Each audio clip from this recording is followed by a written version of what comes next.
আমাদের আজকের গল্প বশীকরণ। কলমে ছবি ব্যানার্জি। বহু পাত্রী বাতিল করে সুমিতা দেবী তার একমাত্র অধ্যাপক ও বাধ্য ছেলে সৌগতর জন্য অহনাকে ইচ্ছের বিরুদ্ধে পছন্দ করতে বাধ্য হলেন। সুমিতা দেবীর অবসরপ্রাপ্ত প্রধান শিক্ষক স্বামী সুকান্ত বাবুর এ ব্যাপারে কোনো ভূমিকাই নেই।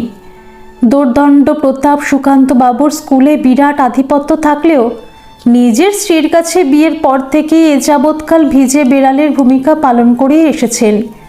স্ত্রীকে অবাধ স্বাধীনতা দিতে গিয়ে তিনি নিজে কখন যেন পরাধীন হয়ে গেছেন সেটা তিনি বড় দেরিতেই টের পেয়েছিলেন। সৌগতও এতদিন পর্যন্ত তার অন্তর্মুখী স্বভাবের জন্য কাউকে কাউকে ভালো লাগলেও মুখ ফুটে ভালোবাসার কথা বলতে পারেনি। হয়তো ছোটবেলা থেকে অতিরিক্ত মায়ের অধীনে থাকার জন্য ঠিক সাবালকত্ব প্রাপ্য হয়নি। তার কাছে বাবা মায়ের ডিয়ার গোছের মানুষ হলেও মার কাছে তার ক্ষমতাও সীমিত। সুমিতা দেবী মনে প্রাণে চাইছিলেন কোনো রকমে গ্র্যাজুয়েশন করা পড়তি ঘরের মেয়েকে বউ করে আনা। তিনি নিজে সুন্দরী হয়েও পুত্রবধূ চাইছিলেন মোটামুটি চেহারার একটি মেয়েকে, যে কিনা বিয়ের পর তার একমাত্র ছেলেকে কখনো নিজের অনুগত করতে না পারে। তার নাই নাই করে কম করেও ৩০-৩২টা মেয়ে ইতিমধ্যেই দেখা সারা। সুকান্তবাবুর ভূমিকা শুধু স্ত্রীর হ্যাঁতে হ্যাঁ আর নাতে না বলা, কিন্তু তার হিসেবটা একেবারেই মিলল না অহনাকে দেখতে এসে। অহনা রীতিমতো সুন্দরী মেয়ে, সদ্য MA কমপ্লিট করে বাড়ি এসেছে। বহরমপুর শহরে বিরাট মার্বেল পাথরে মোড়া বাগান সহ আধুনিক দোতলা বাড়ি। অহনার বাবা সমরেশবাবু অবসরপ্রাপ্ত অধ্যাপক, পৈতৃক সূত্রে অনেক টাকা পয়সার মালিকও বটেন। এক ছেলে ও এক মেয়ে। ছেলে অর্ণব সফটওয়্যার ইঞ্জিনিয়ার, বর্তমানে কলকাতায় কর্মরত। এই মেয়েকে দেখতে এসে ছেলে সৌগত জীবনে প্রথম মায়ের মতের বিরুদ্ধে গিয়ে সরাসরি তার পছন্দের কথা জানিয়ে দিল। ভগ্ন মনোরথ হয়ে সুমিতা দেবী বাড়ি ফিরেই বিয়েটা কেচিয়ে দেওয়ার চেষ্টা করে ছেলেকে বললেন, দেখ বাবা, বিয়েটা কোনো ছেলে খেলা নয়। বিয়ে হলো জন্ম জন্মান্তরের সম্পর্ক। হুট করে পছন্দ হয়ে গেল বললে তো হবে না।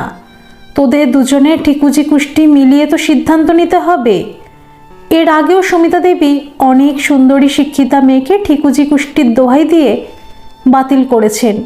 তার নিজের শ্বশুরবাড়ি বংশের গুরুদেব মানুষটা সজ্জন ও ধার্মিক মানুষ ছিলেন, কিন্তু 10 বছর হলো তিনি গত হয়েছেন। তার একমাত্র লাফাঙ্গা ভকাটে বেকার অল্প বয়সী ছেলেটি বর্তমানে বাবার পেশা গ্রহণ করেছে। তার গুরুগিরিতে তেমন খ্যাতি না থাকলেও কবজ মাদুলি শিকড় বাকড় ও বশীকরণ বিদ্যায় বেশ নামডাক। জ্যোতিষী ও তন্ত্র সাধনা মূলত তার জীবিকা। আর ইনি সুমিতা দেবীর পেটেওয়া লোক। উপযুক্ত দক্ষিণা পেলে 6কে 9 আর 9কে 6 বানানো তার বাহাতের খেল। সুমিতা দেবীর কথা শুনে বাবা ছেলের মধ্যে চোখে চোখে অনেক কথা হয়ে গেল। সুকান্তবাবু বললেন, তোর মা একদম ঠিক কথাই বলেছে।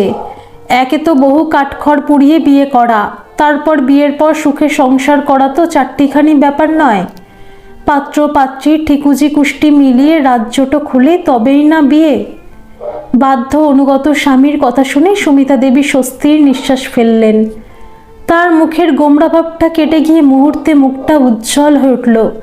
মনে মনে বললেন, এই রূপসী উচ্চশিক্ষিতা মেয়ের সঙ্গে কিছুতেই আমি বাবুর বিয়েটা দেব না। তার চেয়ে ছর্দির দেওয়ার সম্বন্ধটা না হয় আরও একবার ভেবে দেখবে। মেয়েটি বিয়ে পাশ, চেহারাও সুশ্রী, বাবা পোস্ট অফিসের কেরানি, শরিকি বাড়িতে 1.5খানা ঘরে বসবাস। যাকগে, একবার না হয় দেখেই আসবে। সেরকম বুঝলে বিয়েটা ওখানেই ফাইনাল করবে। আপাতত এই সম্বন্ধটাতে গুরুদেবের ছেলে নিশ্চয়ই তার মুশকিল আসান করার একটা রাস্তা বলে দেবে। বেশ হৃষ্টচিত্তেই সুমিতা দেবী ভাবলেন কালই গুরুদেবের ছেলেকে ফোন করে তার কাছে যাওয়ার দিনটা ঠিক করে নেবেন।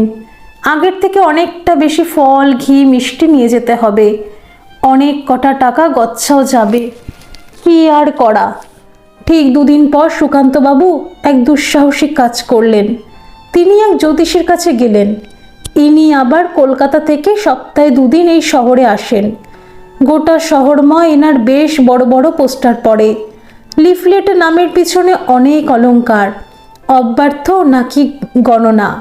ভিড়ের মধ্যে অপেক্ষারত সুকান্তবাবুর ডাক পড়তেই তিনি নমস্কার করে বসলেন। জ্যোতিষী একটা বড় আতস কাছে ধরে বললেন, আপনার ডান হাতটা দেখান। সুকান্তবাবু বললেন, আমি আমার ছেলে আর হবু বৌমার কুষ্টি বিচারের জন্য এসেছি। আমার ছেলের কুষ্টি আছে, কিন্তু হবু বৌমার শুধু জন্ম সময় বার আর তারিখটা লিখে এনেছি। আপনি ওটা দেখে আগে একটা কুষ্টি বানান, তারপর দুটো কুষ্টি বিচার করে দিন। তার আগে বলি, অনেক মেয়ে দেখার পরেই মেয়েটিকে আমার ছেলে পছন্দ করেছে। মোট কথা প্রথম দর্শনেই দুজনকে ভালো লেগেছে। জ্যোতিষী বললেন, আচ্ছা, জন্মের সময়টা সঠিক তো? একবারে সঠিক বলি কি করে, 2-10 মুহূর্ত এদিক ওদিক হতেই পারে। অনেক সময় ঘড়ির কাঁটাও বিভিন্ন জনের বিভিন্ন রকমের হয়। ওই কয়েক সেকেন্ডের হেরফের আর কি। দেখুন, দুজনের কয়েক মুহূর্তের এদিক ওদিক হলে রাতজটক হচ্ছে। সুকান্তবাবু বললেন, আমি তো সেটাই চাইছি। আপনি কুষ্টি মিলিয়ে রাতজটক করেই দিন, কিন্তু জাতক জাতিকার দাম্পত্য জীবনে কিছু অশান্তির যোগ আছে। আরে মশাই, কোনো দম্পতির মধ্যে ছোটোখাটো অশান্তি ঝগড়াঝাটি নেই বলুন তো? এক পক্ষ অ্যাডজাস্ট করলেই সংসারে অখণ্ড শান্তি বিরাজ করবে। ঘটনাটা ডিভোর্স পর্যন্ত না গড়ালেই হবে। জ্যোতিষী বললেন, খুব বড় রকমের অশান্তি এড়ানোর উপায়ও আছে। আপনার ছেলেকে একটা নরতির গোমেদ ধারণ করতে হবে। একটা কার্ড দিয়ে বললেন, কলকাতায় একটা আসল গ্রহরত্নের দোকানে আমি সপ্তাহে একদিন ওখানে বসি, ওখান থেকে আপনি গোমেদটা কিনতে পারেন। আচ্ছা, আপনি এসবে বিশ্বাস করেন তো? আসলে বিশ্বাস না থাকলে কোনো কিছুই কার্যকর হয় না। সুকান্তবাবু বললেন, আমার স্ত্রীর মশাই অখণ্ড বিশ্বাস, আর বিবাহিত পুরুষদের স্ত্রীর বিশ্বাসকে চোখ কান বুঝেই বিশ্বাস করতে হয়। আমিও তার ব্যতিক্রম নই। সেদিন রাতে খাবার টেবিলে বসে সুকান্তবাবু বললেন, যাক, ওদের দুজনের ঠিকুজি শেষ পর্যন্ত রাজ্যটক হলো। সুমিতা বললেন, মানে তুমি কার কাছে কুষ্টি বিচার করালে? ওটা তো আমিই বরাবর করিয়ে আনি। আমি যার কাছে করেছি সে নাম করা এবং পাশ করা জ্যোতিষী। খবরের কাগজে তার রমরমা বিজ্ঞাপন, শহরে তার পোস্টারের ছড়াছড়ি। সুমিতার বাধা দেওয়ার শেষ রাস্তাটাও বন্ধ হয়ে গেল। যথাসময়ে বিয়ে সুসম্পন্ন হলো। সুমিতা অহনাকে সঙ্গে নিয়ে তার পছন্দ মতো দুহাতে বাজার করলেন। এমনকি সোনার গয়নাও অহনার পছন্দেই কিনলেন। অহনার হবু শাশুড়ির পুত্রকে আগেই পছন্দ হয়েছিল। মাসখানেক মেলামেশার পর তাকে ভালো লাগার কথা মাকে জানিয়েছিল। এখন হবু শাশুড়ি মাকেও বেশ পছন্দই হলো। বিয়ের পর অহনা শ্বশুরবাড়ি এসে দেখল তার শাশুড়ি মা এই সংসারের সর্বের সর্বা। একমাত্র ছেলের প্রতি তার প্রবল অধিকার বোধ। তার খাওয়া দাওয়া, পোশাক আশাক সবটাই শাশুড়ি মা নিয়ন্ত্রণ করেন। এমনকি তাদের হানিমুনে যাওয়াটাও শাশুড়ি মার নির্দেশ। উনি যা কিছু করেন সেটা খুব সূক্ষ্মভাবে সৌজন্য বজায় রেখে আবদারের সঙ্গে অনুরোধ মিলিয়ে মিশিয়ে করেন। অহনা অনুরোধে ঢেকি গেলার মতো সহজভাবে মেনে নেয়। তবে শাশুড়িমা তাদের দার্জিলিংয়ে হানিমুন যাওয়ার নির্দেশ দিয়েছিলেন, কিন্তু তার বাধ্য বাবুর ইচ্ছে আন্দামান যাওয়ার। এবারেও বাধ্য হয়ে শাশুড়িমা বাবুর ইচ্ছেকেই মেনে নিলেন। ওই একটি বার মাত্র তিনি ছেলেকে কয়েকটা দিন পুরোপুরি বৌমার হাতে ছেড়ে দিয়েছিলেন, কিন্তু বারবার সাবধান করে দিয়েছিলেন সমুদ্রের জলে যেন না নামে। জলে নাকি তার বাবুর ফাঁড়া আছে। এরপর ওরা যতবার বেড়াতে গেছে ততবারই শাশুড়িমা ছায়া সঙ্গীর মতো ছেলে বৌমার সঙ্গে সেটে থেকেছেন। সেখানেও খাওয়া দাওয়া নিয়ে ছেলেকে নিয়ন্ত্রণে রেখেছেন। জলে ছেলের ফাঁড়া আছে বলে ছেলেকে সমুদ্রে নামতে দেননি। মা ছেলে দুজনেই সমুদ্রের পাড়ে বসে সমুদ্রের শোভা উপভোগ করেছেন। সৌগত অবশ্য খুব কায়দা করে মাকে মন্দিরে পাঠানোর চেষ্টা করেছিল, অথচ আন্দামানে গিয়ে এই ছেলেই চুটিয়ে ঘন্টার পর ঘন্টা সমুদ্রে দাপাদাপি করেছে। 10 মিনিট টোটোর দূরত্বে শ্বশুরবাড়ি বলে অহনা সচরাচর বাপের বাড়িতে রাত্রিবাস করতো না। সকালে গিয়ে রাত্রে ফিরে আসতো। কদাচিৎ যদি 3-4 দিনের প্রোগ্রাম নিয়ে বাপের বাড়ি যেত, পরদিনই কলেজ থেকে ফিরে সৌগত হাজির হতো। অহনার মা আড়ালে মুচকি এসে বলতো, আজ রাতে তোমরা খাওয়া দাওয়া করে চলে যেও বাবা। কিন্তু ছেলের সঙ্গে অহনাকে ফিরে আসতে দেখে শাশুড়িমা মোটেই খুশি হতেন না। তবু মুখে হাসি ফুটিয়ে ছেলেকে বলতেন, আহা, মেয়েটাকে কটা দিন তার বাবা মার কাছে থাকতে দিলি না? তুই বুঝি অহনাকে জোর করে নিয়ে এলি? অহনা বলল, বাবা মার সামনে সৌগত যে কি লজ্জা আমাকে ফেলেছিল মা। কলেজ থেকে ফিরে আমাকে না দেখলে তার নাকি একদম ভালো লাগে না। সৌগত লজ্জায় লাল হয়ে বলল, অহনা, একদম মিথ্যে কথা বলবে না। কথাটা সত্যি হলেও মুখে একবারও বলিনি। অহনা বলল, তাহলে আমার মা বুঝলো কি করে? তুমি চা জলখাবার খাওয়ার পরও হত্যে দিয়ে বসেছিলে দেখে বাধ্য হই তো মা তোমাকে রাতে খাবার পর আমাকে নিয়ে যেতে বলল। সুমিতা আর রাগ চাপতে না পেরে বলল, ছি ছি বাবু, তুই এতটা নির্লজ্জ হলি কি করে? সৌগত বলল, মা, তোমার কথা শুনে মনে হচ্ছে আমি পরশ্রীকে হরণ করে নিয়ে এসেছি। বাবাও তো বলছিল অহনা ছাড়া বাড়িটা কেমন ফাঁকা ফাঁকা লাগছে। সুমিতা কথাটা ঘোরানোর জন্য বলল, আহা, তোর জন্য অহনার বাবা মা কি ভাবলেন বলতো? ওনারা ভাববেন আমরাই অহনাকে বাপের বাড়ি যেতে দিই না।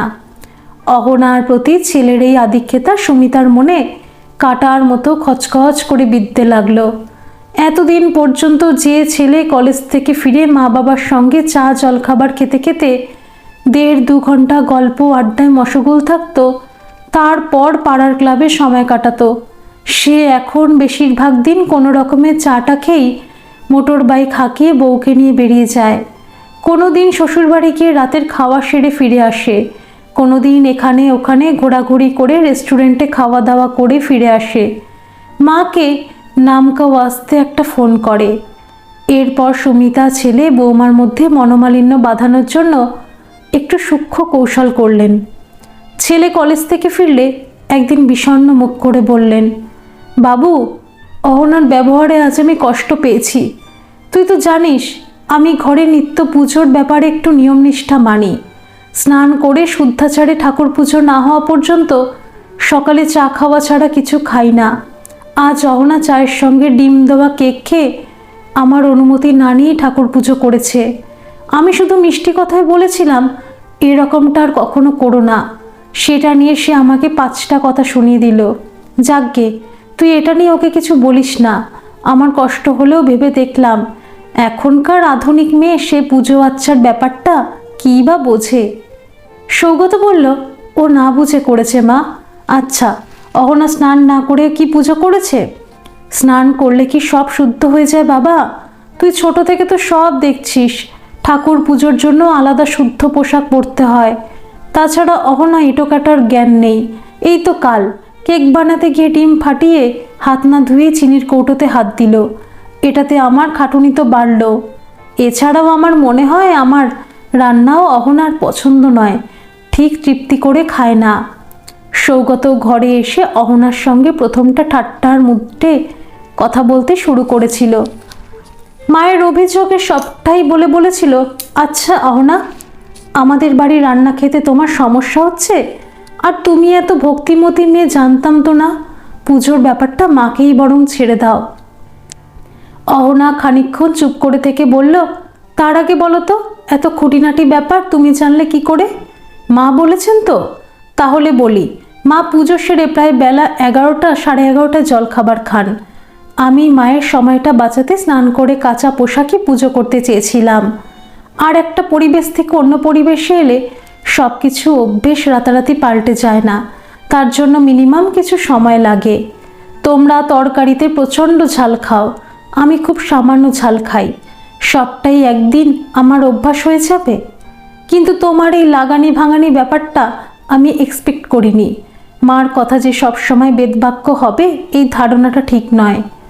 আসল ব্যাপারটা আমি অনুমান করলেও আমি তোমাকে বলবো না। সৌগত বলল, কেন বলবে না? আমি শুনতে চাই। আমার মা আচার বিচার মেনে চলে, পুজো টুজোর ব্যাপারে কিছু নিয়ম মেনে চলে। আমি মানি বা না মানি সেটা বড় কথা নয়। আমি বাবা কখনো এটা নিয়ে কিছু বলিনি। যার যা বিশ্বাস তার কাছে এই নীতিতেই আমি বিশ্বাসী। এছাড়া মার বিরুদ্ধে তোমার কি অভিযোগ আছে বলো? অহনা বলল, অভিযোগ তো তুমি জানাতে এসেছো, আমি তো জানাইনি। ছোটোখাটো এই সাংসারিক ব্যাপারটা আমি একাই হ্যান্ডেল করতে পারতাম। সে শিক্ষা আমার বাবা মা আমাকে দিয়েছেন। তুমি এ ব্যাপারে নাক গলাচ্ছ দেখে আমি আশ্চর্য হচ্ছি। অহনা আর সৌগতর মধ্যে ছোটোখাটো অশান্তি ঝগড়াঝাটি অব্যাহত থাকলেও সৌগত তার মার প্রতিটা কথা সত্যি মিথ্যে যাচাই না করে অন্ধের মতো বিশ্বাস করত। শ্বশুরমশাইয়ের ভূমিকা ছিল ধর লক্ষণের মতো। সেদিন খুব তুচ্ছ কারণে ঝগড়াটা বাড়াবাড়ি পর্যায়ে চলে যেতেই শাশুড়ি মা ছেলেকে বকাবকি করে বললেন, তুই কিন্তু খুব বাড়াবাড়ি করছিস বাবু। অহনাকে কেন এত কথা শোনাচ্ছিস? মেয়েটা তো ইচ্ছে করে আমার হাতে গরম চা ফেলে দেয়নি। আমার হাতটা অনেকটা পুড়ে গিয়েছে ঠিক, কিন্তু সেটা তো দুর্ঘটনা ছাড়া কিছু নয়। তোকে বলাটাই আমার ভুল হয়েছে দেখছি।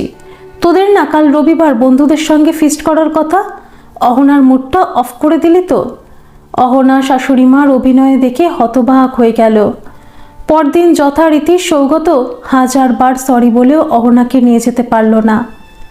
আসলে অহনাই ঝগড়াঝাটিকে পাত্তাই দিত না, যদি মা শাশুড়ি মা গায়ে পড়ে এই অভিনয়টা না করতেন। আজ বিকেলে শাশুড়ি মাকে চা দিতে এসে প্রায় তার মুখোমুখি ধাক্কা লেগে চাটা পড়ে গিয়েছিল। কাপ ভেঙে গরম চা বেশিটাই অহনার পায়ে পড়েছিল। সামান্য চা শাশুড়ির মার হাতে পড়েছিল। অহনা ভেবেছিল ব্যাপারটা ওখানেই মিটে যাবে। অহনা বারবার সরি বলে শাশুড়ি মার হাতে বার্নাল লাগিয়ে দিয়েছিল, যদিও বার্নাল লাগানোর মতো কিছু ছিল না। এই ঘটনায় শাশুড়ি মা হাতে কখন ব্যান্ডেজ বেঁধে ডালপালা বিস্তার করে ছেলেকে লাগিয়েছেন। যথারীতি ছেলেও ভেবেছে মা কি না জানি কষ্ট পেয়েছে। ছেলের ঝগড়া শুরুটা ছিল এত বড় ঘটনাটা অহনা তাকে কেন আগে জানালো না। গত 3 মাস ধরে অহনার পিরিয়ডের গণ্ডগোল চলছে। পিরিয়ড প্রথম দিন সামান্য হই, পরদিন থেকে পুরোপুরি বন্ধ হয়ে যাচ্ছে। এই মাসেও একই অবস্থা। কদিন ধরেই ভাবছিল একবার গাইনির কাছে যাবে, সেটা আজ হলেই বা মন্দ কি। তার রাগ দেখানো আর ডাক্তার দেখানো দুটো কাজই একসঙ্গেই হয় হোক। আজ সত্যি তার মুড অফ। অহনা ঘন্টা খানেক পর পোশাক পরে একটা ব্যাগ হাতে নিয়ে শাশুড়ি মাকে বলল, মা আমি দিন সাতেকের জন্য বাড়ি যাচ্ছি। সুমিতা বলল, আমি বুঝতে পারছি তোমার মনটা খারাপ অহনা, ঠিক আছে কয়েকটা দিন থেকে এসো। ইদানিং বাবুর মেজাজটা বড্ড খিটখিটে হয়ে গেছে। অহনা খানিকক্ষণ শাশুড়ি মার দিকে চেয়ে বলল, কেন বলুন তো মা? শাশুড়ি মা বললেন, তোমাদের এটা স্বামী স্ত্রীর ব্যাপার, আমি কি করে জানবো বলো তো? অহনা একটু হেসে বলল, আমার মনে হয় উত্তরটা আপনার জানা। আচ্ছা মা, হাতে ব্যান্ডেজটা কখন লাগালেন?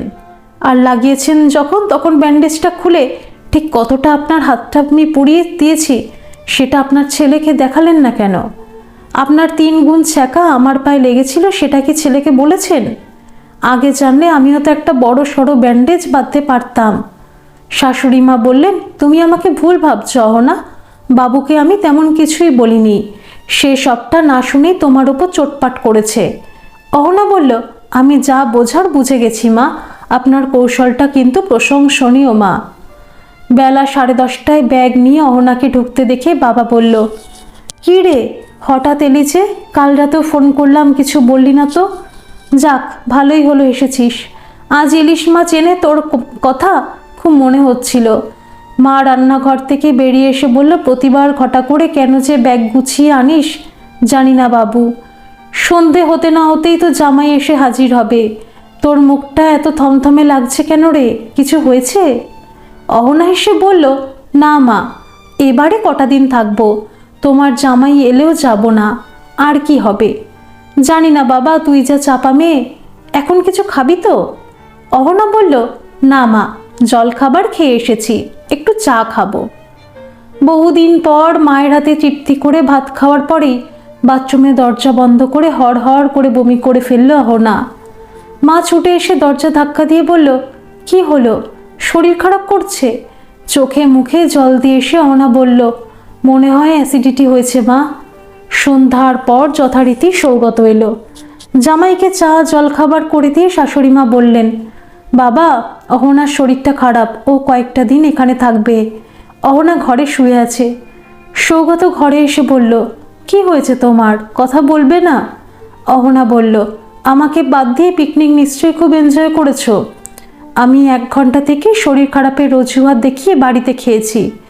আমি জানি তুমি আমার ওপর রাগ করে এখানে এসেছো, তাহলে তোমার শরীর খারাপটাও কি অজুহাত? আমি সরি বলছি, প্লিজ রাগ করে থেকো না। অহনা বলল, আরে বাবা, শরীর খারাপটা মোটেই অজুহাত না। ভাত খাওয়ার পর থেকে আজ 3 বার আমার বমি হয়েছে, সেটা নিয়ে আমি ভাবছি না। আমার কয়েক মাস থেকে পিরিয়ডের গন্ডগোল হচ্ছে। তোমার ওপর গ্লাস একজন গাইনিকে দেখানো, দুটো উদ্দেশ্য নিয়ে এখানে কয়েকদিনের জন্য আসা। তাহলে কাল কলেজ থেকে ফিরে তোমাকে দেখিয়ে নিয়ে আসবো। কিন্তু তুমি ওষুধ কিছু খেয়েছো? হ্যাঁ, এখন কোনো প্রবলেম নেই। সৌগত বলল, রাগটা কি এখনও আছে? এতক্ষণ ছিল না, মানে প্রায় ভুলে গেছিলাম। তোমাকে দেখে এখন নতুন করে রাগটা ফিরে আসছে। সৌগত বলল, তোমার কি একটা সত্যি কথা জানা আছে?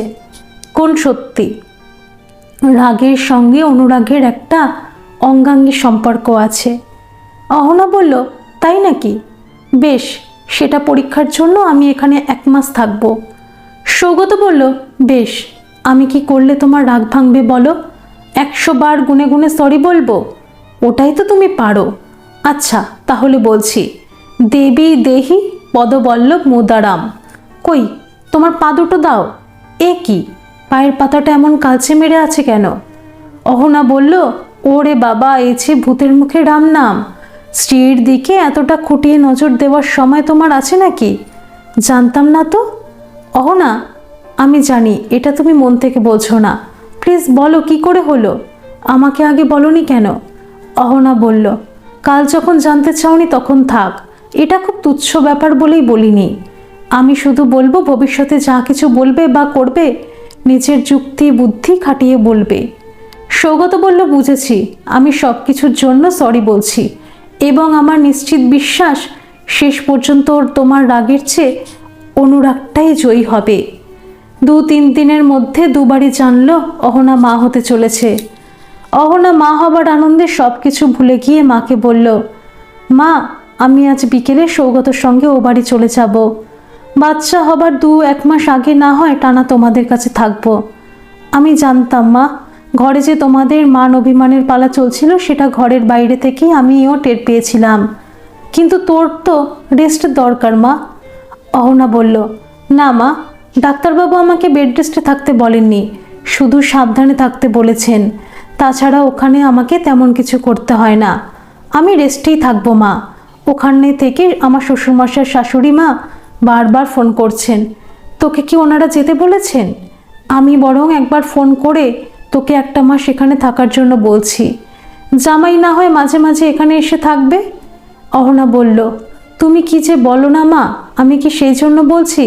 আসলে তোমার জামাই বারবার যেতে বলছে, ওকে যাব না বলতে আমার খারাপ লাগে। মা বলল, তাই বল, ওটাই আসল কথা। সন্ধ্যার পর সৌগত অহনাকে নিয়ে বাড়ি ফিরতেই সুমিতা ছেলেকে বললেন, কি রে, আজই অহনাকে নিয়ে আসবি বলিসনি তো? সৌগত বলল, কেমন সারপ্রাইজ দিলাম বলো? শ্বশুর মশাই উচ্ছ্বসিত হয়ে বললেন, দারুণ সারপ্রাইজ দিলি। আরে আমি তো ভেবেছিলাম কাল একবার ও বাড়ি বেড়াতে যাব আর অহনা মাকে একবার দেখে আসব। সত্যি, অহনা না থাকলে বাড়িটা বড্ড ফাঁকা ফাঁকা লাগে। অহনা বলল, মা, আমি আসাতে আপনি খুশি হননি? ও মা, খুশি হব না কেন? তুমি তো খুশির খবর দিয়ে আমাদের আনন্দ 4 গুণ বাড়িয়ে দিয়েছ। আসলে এই সময় মেয়েরা বাবা মার কাছে থাকতেই পছন্দ করে বলেই বলছিলাম। অহনা বলল, আমার তো বাচ্চা হতে ঢের দেরি মা। আমার অবশ্য আরও কয়েকটা দিন থাকার ইচ্ছে ছিল, কিন্তু আপনার ছেলে এমন ঝুলোঝুলি করলো যে না এসে পারলাম না। বুঝলাম, কিন্তু এই সময় তোমার খাবারে অরুচি বমিটমি হচ্ছে। তোমার মা কিছুদিন তোমার পছন্দ মতো রান্না করে দিলে তোমারই ভালো লাগতো। অহনা বলল, মা, আমি বুঝতে পারছি আপনার খাটুনি বাড়বে, একটা রান্নার মাসি রাখলে আপনার খাটুনিটা কমতো। আমার এমনিতে কোনো অসুবিধা নেই।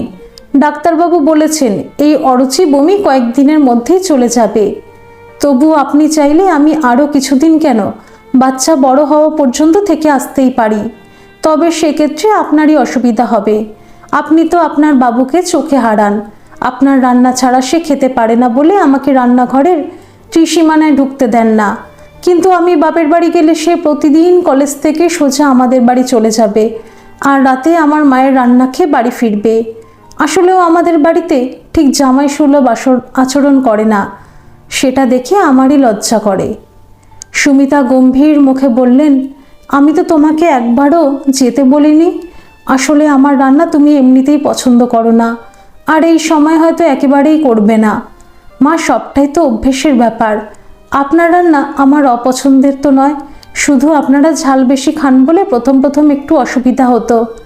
এখন বরং আমার মার রান্না এই সময় আমার কাছে পানসে লাগছে। আমার মনে হচ্ছে আপনার রান্না খেয়ে আমার খাবারের সব অরুচি চলে যাবে। সুমিতা বললেন, তাহলে তো কথাই নেই, কিন্তু আমি এখনও যথেষ্ট শক্তি আছি, তাই রান্নার মাসি রাখার দরকার নেই। আচ্ছা, তুমি তো বাবুর সঙ্গে ঝগড়াঝাটি করে রাগ করেই বাপের বাড়ি চলে গেলে, এত তাড়াতাড়ি তোমার সব রাগ জল হয়ে গেল? মা, দাম্পত্য কলহ অনেকটা ঠিক মেঘের গর্জনের মতো, যতটা গর্জায় ততটা ঠিক বর্ষায় না। সে আমাকে ছোটোখাটো ঝগড়ার পর আমাকে বারবার সরি বলে রাগ ভাঙিয়ে দেয়, আর বড় রকমের ঝগড়া হলে তো আপনি আপনার বাবুকে বকা দেন। এটা কি আমার কম প্রাপ্তি, যেমন সেদিন দিলেন? সুমিতা হতভম্বের মতো অহনার মুখের দিকে তাকিয়ে থাকলেন। মনে মনে বললেন, এ মেয়ে রূপের সঙ্গে তীক্ষ্ণ বুদ্ধিও ধরে। তার ছেলে এখন পুরোপুরি বউয়ের দখলেই চলে গেছে। বিয়ে করেছে ঠিক আছে, একটা সময় বিয়ে তো দিতেই হতো, কিন্তু তার এত অনুগত ছেলে যে বিয়ের আগে মা ছাড়া কিছু জানতো না, যে পুরোপুরি একমাত্র তারই নিয়ন্ত্রণে ছিল, সে এত সহজে বউয়ের হয়ে যাবে? না, এটা তার কখনো সহ্য হবে না। কয়েকদিন পর সৌগত মাকে বলল, মা, তুমি তো রান্নার মাসি রাখতে দেবে না, তাই আমি একজন দিন রাত্রির জন্য একজন সহায়িকা মাসি ঠিক করেছি। অহনা তো কিছুটা হলেও তোমাকে সাহায্য করতো, এখন পুরোপুরি তোমাকে সবটা করতে হলে তোমার খাটুনি বাড়বে। এখনই রাখার কি দরকার? অহনা আসার আগে কি সংসার চলছিল না? তখন তো আর একবারও মনে হয়নি মায়ের খাটুনির কথা। তাছাড়া কটা মাস পরেই অহনা বাপের বাড়ি যাবে। সৌগত বলল, অহনার তো কাছেই বাপের বাড়ি, ও যেমন মাঝে মাঝে ওখানে যায় তেমন যাবে। তুই বললেই তো হবে না, অহনা কি চায় সেটাও তো দেখতে হবে। অহনা বলল, মা, এখানে থাকতে তো আমার অসুবিধে কিছু নেই, ডেটের দিন 15 আগে না হয় ওখানে যাব। সুমিতা বললেন, যা ভালো বোঝো করো, তবে এখনই কাউকে কাজে রাখার দরকার নেই। বেশ কয়েকদিন থেকে সৌগতর পেটের গন্ডগোল হচ্ছে, মাঝে মাঝে পেটে খিচখিচে ব্যথাও হচ্ছে। কখনো অ্যান্টাসিড আর কখনো পেনকিলার খেয়ে কোনো রকমে ম্যানেজ করছে। সেদিন অহনা বলল, তোমার এই ঘন ঘন পেট ব্যথা আর পেটের গন্ডগোলটা আমার ভালো ঠেকছে না। দেখো, অনেক দিন ধরে তোমাকে একটা কথা বলবো ভেবেও বলতে পারিনি। সংসারে ছোটোখাটো অশান্তির কথা নিয়ে কখনো কোনো অভিযোগ তোমাকে করিনি। তোমার প্রতি তোমার মায়ের এই আগ্রাসী মনোভাবটাও আমার অস্বাভাবিক লাগলেও মেনে নিয়েছিলাম। আমার মনে হয়েছিল একমাত্র ছেলের প্রতি এই দুর্বলতা হয়তো স্বাভাবিক, কিন্তু তোমার ইদানিং এই পেটের গন্ডগোল আমাকে ভাবাতে বাধ্য করছে। আমার অনুমান তোমার মা তোমার খাবারে কিছু মেশান। সৌগত রেগে গিয়ে বলল, অহনা, শুধু অনুমানের ওপর ভিত্তি করে এত বড় অভিযোগ তুমি করতে পারো না। আর মা ছেলের ভালোবাসাটা কিছু অস্বাভাবিক নয়। তোমার মা সম্পর্কে আজ যদি আমি এমন বাজে মন্তব্য করি, তুমি সহ্য করবে? অহনা বলল, চিৎকার করো না সৌগত, আমি নিজে মাকে গরম করা শুধু তোমার ডালের বাটিতে চামচ দিয়ে নাড়াতে দেখেছি, অকারণে উনি শুধু ডাল চামচ দিয়ে ঘোটাবেন কেন? এছাড়া মা ইদানিং দুপুরে হঠাৎ হঠাৎ করে কোথায় যেন বেরিয়ে যান, জিজ্ঞেস করলে বলেন তার বন্ধুর বাড়ি যাচ্ছেন। এটাতেও কিছু প্রমাণিত হয় না। আমার মা জ্যোতিষে বিশ্বাস করলেও তিনি তার নিজের ছেলের ক্ষতি করবেন কেন? অহনা বলল, জেনে শুনে কেউ ছেলের ক্ষতি করে না, আমার বিশ্বাস মা মানসিকভাবেই অসুস্থ। সৌগত বলল, দেখো অহনা, আমার মা তোমার মা না হলেও তোমার মাতৃস্থানীয়া, তাকে ভালোবাসতে না পারো কোনো অসম্মানজনক কথা বলো না, এটা আমি তোমার কাছ থেকে এক্সপেক্ট করি না। মা শুধুমাত্র আমার খাবারে কিছু মেশাবে এটা তুমি আমাকে বিশ্বাস করতে বলো? মার কোনো মানসিক অসুস্থতা থাকলে আমি বাবা টের পেতাম না? অহনা বলল, ঠিক আছে, বলবো না, কিন্তু আমি কাল থেকে এখানে আর থাকবো না। আমি সত্যি ওনাকে আর বিশ্বাস করতে পারছি না। তোমার মতো যদি আমার অবস্থা হয় তাহলে আমার বাচ্চাটারও ক্ষতি হয়ে যাবে। উনি তার নিজের ছেলেকে যত খুশি ভালোবাসুন বা ক্ষতি করুন, আমার আর কিছু বলবো না। আমার মনে হয় এটা নিজে তুমি একদিন জানতে পারবে।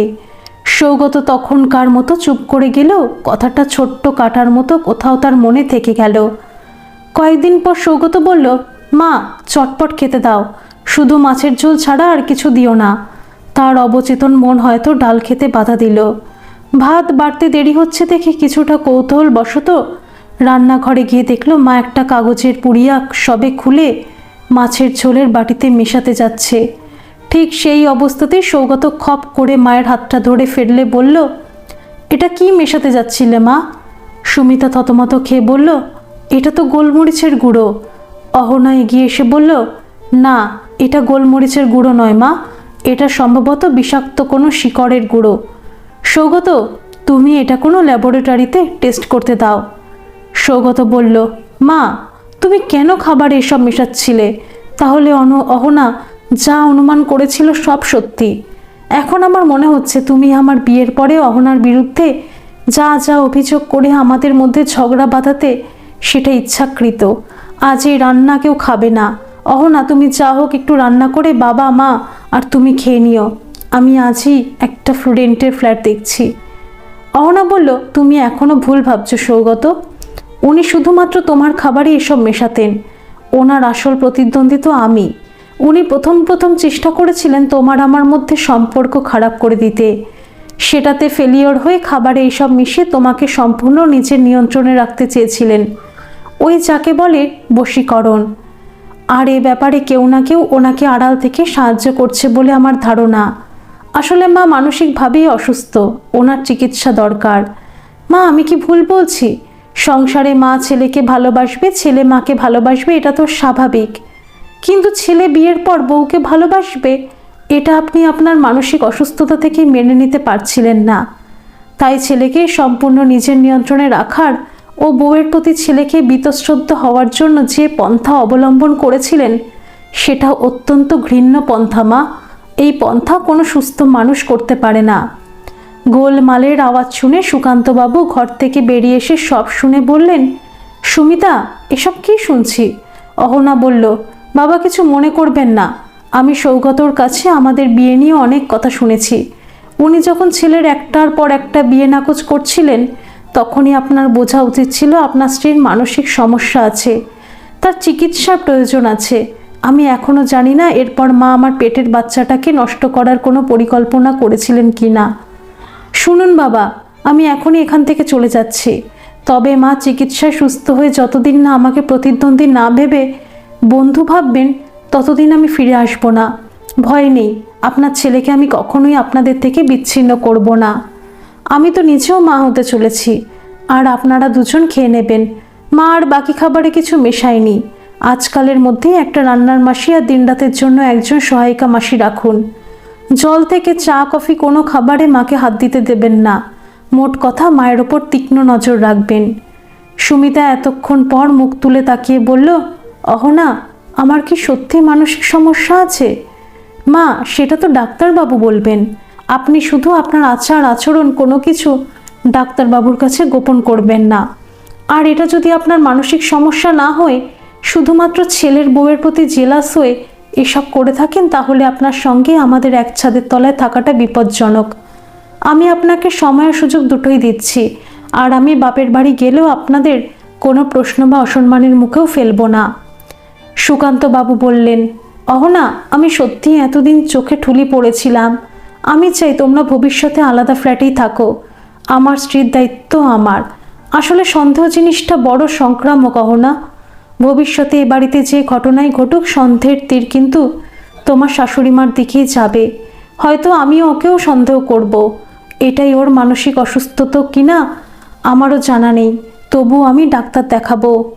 আমি চাই তোমরা ভবিষ্যতে আলাদা থাকো। তোমরা আলাদা থাকলে আমি মানসিক শান্তি পাবো মা। ছেলে দূরে কোথাও চাকরি করলে তো আমাদের থাকতেই হতো। শুধু একটাই অনুরোধ মা, আজ দুপুরে না খেয়ে যেও না। ছেলে ফিরলে ওর সঙ্গে যেও। তোমার বাবা মার কাছে আমি বোধ হয় আর মুখ দেখাতে পারবো না। অহনা বলল, বাবা, আপনি কি আমার উপর রাগ করলেন? আজ আমার সত্যি খুব খারাপ লাগছে।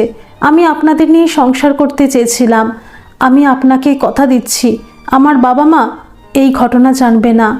সুকান্তবাবু বললেন, না মা, একদমই রাগ করিনি। তোমার শাশুড়ি মার ছেলের প্রতি আগ্রাসী অধিকার বোধ দেখেও ছেলের প্রতি ভালোবাসা ভেবে আমিও ভুল করেছিলাম। ওর এরকম একটা শিক্ষা পাওয়ার দরকার ছিল। এখন তো ছেলেকে নিয়ে একটা দুশ্চিন্তা আমার থেকেই যাবে। অহনা বলল, ভাববেন না বাবা, এই শিকড় বাকড়ে ছেলের ক্ষতি হবে জানলে উনি আর দ্বিতীয়বার এ কাজ করবেন না। তবে সাবধানে মানলেই জানবেন, আর যত তাড়াতাড়ি সম্ভব একজন সাইকিয়াট্রিস্টের সঙ্গে যোগাযোগ করুন। আমিও মনে করি মায়ের এটা মানসিক সমস্যা। উনি সুস্থ হলে আমি অবশ্যই এখানেই ফিরে আসবো বাবা। ধন্যবাদ সকল বন্ধুরা।